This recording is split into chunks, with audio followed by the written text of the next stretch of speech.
Your phone begins vibrating like a trapped insect.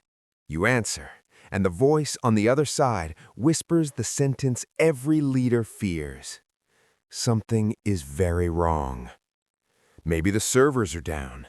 Maybe customer data leaked. Maybe your biggest product just exploded on social media. Maybe your biggest investor is threatening to pull out. And suddenly, the company you spent years building is collapsing in hours. Now here's the question nobody asks loudly. What do great leaders actually do in the first 24 hours of a business meltdown? Because history shows something strange. Companies rarely die from the crisis itself. They die from how leaders respond to the first day of the crisis. Tonight, we are going inside the crisis playbooks used by great leaders when the house is on fire. And trust me, some of these moves are counterintuitive. Some are ruthless, and some will save your company. The first rule: control the clock. In normal business, time moves slowly. Meetings, quarterly planning, market research. But in crisis, time becomes a weapon, and whoever controls the clock controls the outcome. Consider the Tylenol crisis of 1982. 7 people in Chicago died after someone poisoned Tylenol capsules with cyanide. This was catastrophic. Tylenol held 37% of the painkiller market at the time. The parent company, Johnson & Johnson, could have done what many corporations do: delay, investigate quietly, protect the brand. Instead, CEO James Burke did something radical. He ordered the recall of 31 million bottles of Tylenol nationwide. Cost? Over $100 million. At the time, it looked insane, but that decision, made within hours, became the gold standard for crisis leadership. Within a year, Tylenol regained most of its market share. Why? Because Burke understood a secret rule of crisis. Speed builds trust. Delay destroys it. The second rule: find the truth fast. In a meltdown, rumors spread faster than facts. Inside the company, people panic. Outside the company, people speculate. And here is where many leaders make a fatal mistake. They start asking, who is to blame? But great leaders ask a different question: what is actually happening? During the Apollo 13 disaster in 1970, NASA faced one of the greatest technical crises in history. An oxygen tank exploded. 3 astronauts were stranded 200,000 miles from Earth. Mission Control immediately activated what engineers call failure analysis loops. Step 1, gather raw data. Step 2, ignore hierarchy. Step 3, let the best idea win. Within hours, engineers had hundreds of people modeling survival scenarios. No ego, no politics, just physics. And that culture saved the astronauts. The famous line from flight director Gene Kranz became legend: failure is not an option. But the real operational rule was simpler: facts first, pride later. The third rule: build a war room. When crisis hits, communication explodes. Emails, Slack messages, calls, news requests, customers screaming on Twitter. Without structure, leaders drown in noise. So great leaders build something very old school: a war room.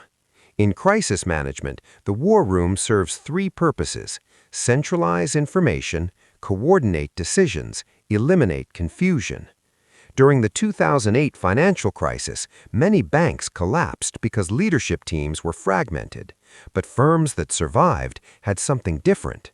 They ran continuous command centers: leaders, analysts, and decision-makers working in the same room, information moving in real time. One hedge fund manager joked, "We slept on couches for 3 days." Crisis compresses time, so leaders compress distance between decisions. The fourth rule: protect the mission, not your ego. One of the most dangerous moments in crisis is the ego defense stage. You know the one, We didn't do anything wrong. This is being exaggerated. Our competitors are attacking us. This instinct has destroyed companies. Remember Blockbuster? When Netflix began disrupting the market, Blockbuster leadership dismissed streaming as a niche. They defended the old business model, late fees, retail stores, the past.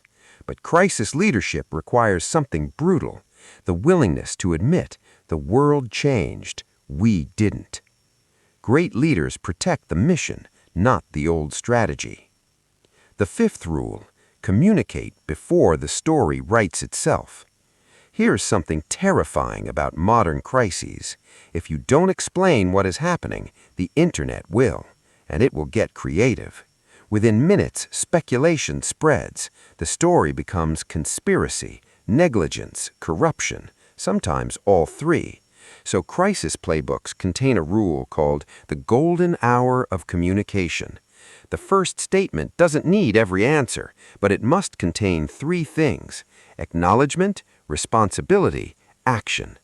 When Toyota faced its accelerator recall crisis in 2009, delays in communication made the situation worse. Meanwhile, companies that communicate early, even imperfectly, often retain trust. Because people forgive mistakes, they rarely forgive silence. The sixth rule: stabilize the core system. Now we enter the operational side of crisis. When systems fail, leaders must identify the critical node of failure. Think of a business like a power grid. You don't fix everything at once. You stabilize the critical infrastructure first. For a tech company, that might be servers. For a retailer, supply chain. For a financial firm, liquidity. During the 2008 COVID economic shock, companies that survived focused on three emergency actions: preserve cash, secure supply chains, maintain customer trust. Everything else became secondary. One CEO described crisis leadership like emergency medicine. You stop the bleeding first, then you worry about the scar. The seventh rule: create hope inside the company. External communication matters, but internal communication matters more, because in crisis, employees are asking silent questions. Are we going to survive? Should I start looking for another job? If leadership is panicking, we're doomed. Therefore, great leaders perform a strange balancing act. They tell the truth about the crisis, but they also communicate confidence in the solution. During the famous Ford turnaround in 2006, CEO Alan Mulally implemented weekly meetings where executives had to report problems openly. At first, every slide was green, no issues. Mulally knew this was impossible. Finally, one executive marked a project red, behind schedule. Instead of punishment, Mulally applauded, because transparency creates the conditions for recovery. The final rule: turn the crisis into a story of redemption. Here's a strange truth about crises. Some companies actually emerge stronger. Why? Because crisis forces transformation, new systems, new leadership habits, new discipline. Think about companies like Netflix, which nearly collapsed in the early 2000s before reinventing itself through streaming. Or Apple, which was 90 days from bankruptcy in 1997 before Steve Jobs returned and simplified the entire product line. Crisis removes illusions, and sometimes that clarity becomes power. The leader at 3 a.m. Let's return to where we started. It is 3 a.m. The phone rings. The company is in trouble. What do great leaders do in the first 24 hours? They move fast. They chase truth. They centralize decisions. They protect the mission. They communicate early. They stabilize the core. They give their team hope. Because leadership is not proven when everything works. Leadership is proven when everything breaks. If you want the Part 2 video where we break down the psychology of panic inside leadership teams, type crisis in the comments. And remember, the true test of a company isn't how it performs on a good day, it's what happens on the worst day.